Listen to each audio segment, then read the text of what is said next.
we know that the cross was a death punishment by the Romans. They did not invent it. They took it from other people, Persians and stuff. And it was only punishment for the slaves, because it was the most humiliating, most painful way of death. And people would be left on the cross for days at a time just to have a slow death.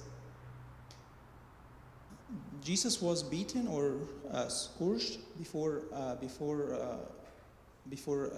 being crucified, and that beating alone, some people would die from that beating alone. So violent. They used the whip that has pieces of metal, sharp pieces of metal or bones. And when they described after this whipping what happens to the body is basically loses a lot of blood.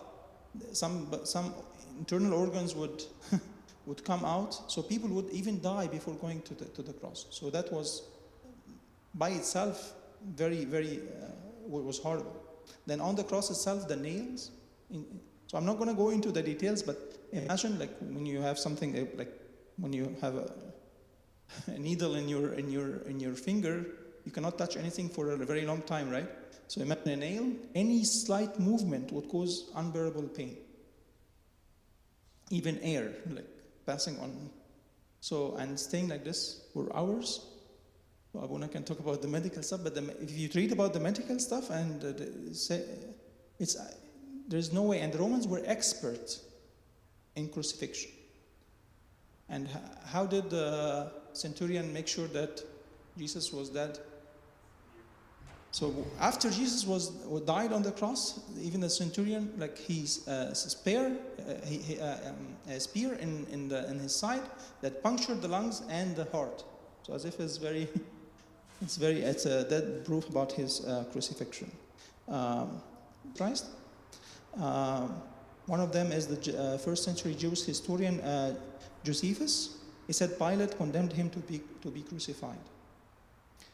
This is a quote from an atheist New Testament scholar, Gary Ludeman. He says, Jesus' death as a result of crucifixion is indisputable. So scholars and historians agree that Jesus was crucified. This is first evidence. Second evidence, just to go faster. The second E, so the first E is execution, the second E is early. And this is very important for historians, to have early evidence about a historical fact. Why? What is the claim that they are trying to disprove?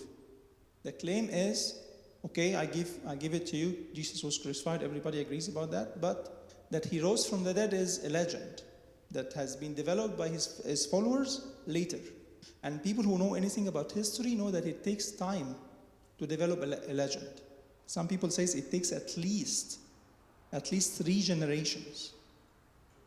3 generations means like the grandfather, the father, and the son.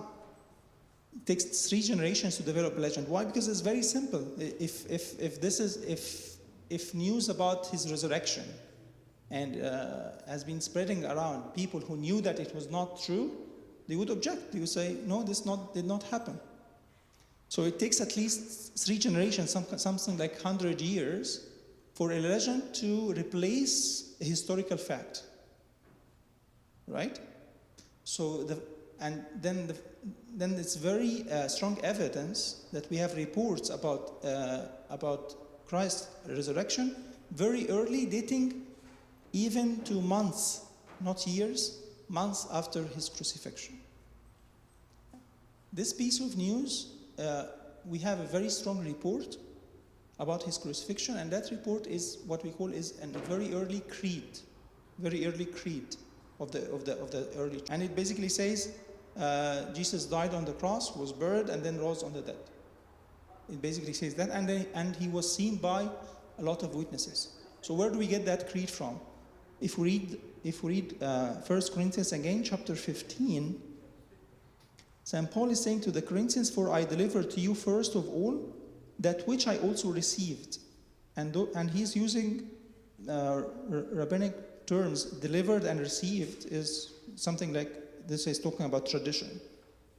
And here's the creed. And people who see these sentences say this is a creed. Paul is not just, this is not his style of writing. He's just reciting something that is well known in the church and is agreed on in the church. Christ died for our sins, according to the scriptures, that he was buried, and he rose again the third day according to the scriptures, and that he was seen by Cephas, then by the 12. After that, he was seen by over 500 brethren at once.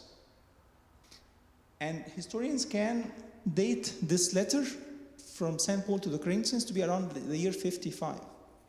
And we know that Jesus was crucified year 33. So this is like 22 years after crucifixion. But then he says, I delivered to you first of all, which I also received. So he's talking about something that he already taught them, deliver. So it is earlier than even 22 years. And people would date it even earlier than that St. Paul received this creed when Jesus appeared to him on his way to Damascus, and when he went back to Jerusalem to meet crucifixion. So, and what happened on the Pentecost? We can date this report or this creed very early to the very first year after the crucifixion. So I'm going to go to the last two